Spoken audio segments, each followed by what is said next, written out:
एक शहर जो जमीन पर जन्नत होने का दावा करता था, जहां की इमारतें आसमान से बातें करती थीं, जहां के लोग सितारों की चाल से अपनी किस्मतें लिखा करते थे। इल्म और हुनर का ऐसा मरकज कि दुनिया हैरान थी। ये बाबुल की सल्तनत थी। लेकिन जिस शहर की जमीन जितनी रोशन थी, वहां के लोगों के दिलों में उतना ही अंधेरा था। वो उन बुतों को पूजते थे जिन्हें वो अपने ही हाथों से बनाते थे। और इस सल्तनत के तख्त पर बैठा था एक ऐसा बादशाह जिसका नाम था नमरूद। वो सिर्फ एक हुक्मरान नहीं था, वो एक सोच था, एक गुरूर था जो आसमानों को छू रहा था। उसका दावा था कि वो सिर्फ लोगों का नहीं, उनकी किस्मतों का भी मालिक है। वो कहता था, मैं ही जिंदगी देता हूँ और मैं ही मौत देता हूँ। और पूरी सल्तनत उसके इस दावे पर सजदे में झुकी रहती थी। इसी दौर में, इसी शहर में बुत बनाने वाले सबसे बड़े कारीगर आजर के घर एक बच्चा पैदा होने वाला था, जिसे तारीख इब्राहिम अलैहिस्सलाम के नाम से जानती है। एक रात जब नमरूद अपने नज्जूमियों के साथ आसमान के राज जानने की कोशिश कर रहा था, तो उन्होंने एक ऐसा सितारा देखा जिसकी रोशनी ने बाकी तमाम सितारों को धुंधला कर दिया। यह एक पैगाम था, एक इशारा था। नमरूद के सबसे काबिल नजूमी का चेहरा खौफ से पीला पड़ गया। उसने कांपते हुए कहा, बादशाह सलामत, इसी साल एक लड़का पैदा होगा जो आपके तख्त को खत्म कर देगा। यह सुनना था कि नमरूद का गुरूर खौफ में बदल गया। और जब बादशाह के दिल में खौफ आ जाए तो उसकी तलवार बेगुनाहों का खून बहाने लगती है। फिरौन की तरह उसने भी मसले को पैदा होने से पहले ही खत्म करने का सोचा। और फिर बाबुल की गलियों में एक तारीखी जुल्म का ऐलान गूंजा। हुक्म दिया गया कि इस साल पैदा होने वाले हर लड़के को कत्ल कर दिया जाए। माओं की गोदें उजाड़ी गईं, इंसानियत का जनाजा निकाला गया। लेकिन वो नहीं जानते थे कि जिसे अल्लाह बचाना चाहे उसे दुनिया की कोई ताकत खत्म नहीं कर सकती।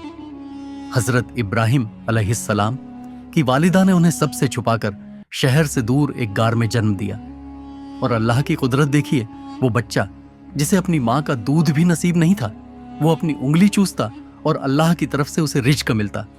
वो बच्चा गार के अंधेरों में पल रहा था ताकि एक दिन पूरी दुनिया को गुमराही के अंधेरे से निकाल सके। वक्त गुजर गया और इब्राहिम अलैहिस्सलाम जवान होकर शहर लौटे। अल्लाह ने उन्हें हिकमत और समझ अता की थी। उन्होंने देखा कि उनके वालिद आजर समेत पूरी कौम अपने हाथों से बनाए हुए बुतों के आगे झुकी हुई है। वो पत्थर जो ना सुन सकते हैं, ना देख सकते हैं और ना किसी की मदद कर सकते हैं। वो अपने वालिद के पास गए और बड़ी नरमी से कहा, अब्बा जान, आप उनकी इबादत क्यों करते हैं जो ना सुनते हैं, ना देखते हैं और ना ही आपके किसी काम आ सकते हैं? अब्बा जान, शैतान की इबादत ना करें। बेशक शैतान रहमान का नाफरमान है। यह सिर्फ एक बेटे की अपने बाप से गुजारिश नहीं थी, यह हक़ की पहली आवाज थी जो उस सल्तनत के बातिल से टकराई थी। फिर उन्होंने अपनी कौम से सवाल किया। उन्होंने चमकते सितारे को देखा और कहा, क्या ये मेरा रब है? लेकिन जब सितारा डूब गया तो उन्होंने कहा, मैं डूबने वालों को पसंद नहीं करता। फिर उन्होंने चांद और सूरज के साथ भी यही किया। जब सब डूब गए तो उन्होंने ऐलान किया, ऐ मेरी कौम, मैं तुम्हारे शिर्क से बेजार हूं। मैंने अपना रुख उस जात की तरफ कर लिया है जिसने जमीन और आसमानों को बनाया है। लेकिन कौम के दिलों पर गुमराही का ताला लगा था। जब दलील काम ना आई तो इब्राहिम अलैहिस्सलाम ने एक ऐसा कदम उठाया जिसने उस सल्तनत की बुनियादें हिला दी।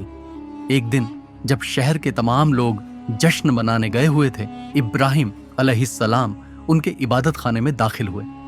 उन्होंने तमाम छोटे बुतों को तोड़ दिया और कुल्हाड़ी सबसे बड़े बुत के कंधे पर रख दी।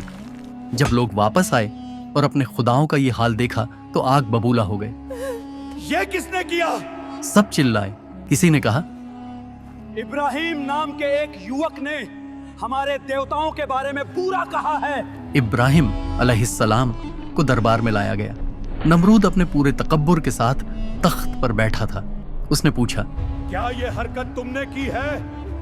इब्राहिम अलैहिस्सलाम ने पूरी बहादुरी से जवाब दिया, नहीं, बल्कि ये काम इनके इस सबसे बड़े सरदार ने किया है। अगर ये बोल सकते हैं तो इन्हीं से पूछ लो। ये जवाब एक तमाचा था। वो सब जानते थे कि पत्थर बोल नहीं सकते।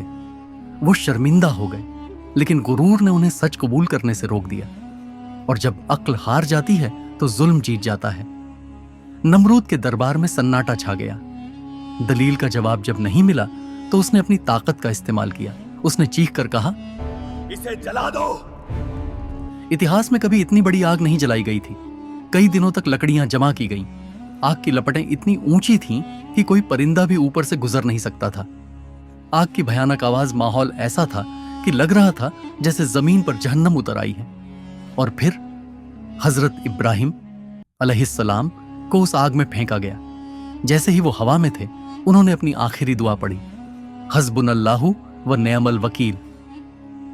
अल्लाह ही हमारे लिए काफी है और वो बेहतरीन कारसाज है। और फिर वो हुआ जो इंसान की अक्ल सोच भी नहीं सकती थी। आसमान से हुक्म उतरा। अल्लाह ने आग से कहा, ऐ आग, इब्राहिम पर ठंडी और सलामती वाली हो जा। और वो आग जो सब कुछ जलाकर राख कर सकती थी, वो अल्लाह के दोस्त के लिए एक गुलजार बागीचा बन गई। लोग हफ्तों तक इंतजार करते रहे कि अब हड्डियां मिलेंगी, अब राख मिलेगी। लेकिन जब आग बुझी तो दुनिया ने एक मोजिजा देखा। इब्राहिम अलैहिस्सलाम आग के बीच से ऐसे बाहर आए जैसे कोई बागीचे से टहल कर आ रहा हो। नमरूद ने अपनी आंखों से अल्लाह की सबसे बड़ी निशानी देख ली थी, लेकिन उसका तकब्बुर इतना ज्यादा था कि उसने ईमान लाने से इनकार कर दिया। एक दिन इब्राहिम अलैहिस्सलाम ने उसे आखिरी दलील दी, बेशक मेरा रब सूरज को पूरब से निकालता है, अगर तू सच्चा है तो उसे पश्चिम से निकाल कर दिखा। यह सुनकर वो काफिर हैरान रह गया। उसके पास कोई जवाब नहीं था। जब जमीन के सबसे ताकतवर इंसान ने आसमान वाले से जंग का ऐलान किया तो अल्लाह ने उसे हराने के लिए कोई फौज या तूफान नहीं भेजा। उसने अपनी सबसे कमजोर मखलूक को भेजा, एक मच्छर। वो मच्छर नमरूद की नाक में घुस गया और उसके दिमाग तक पहुंच गया।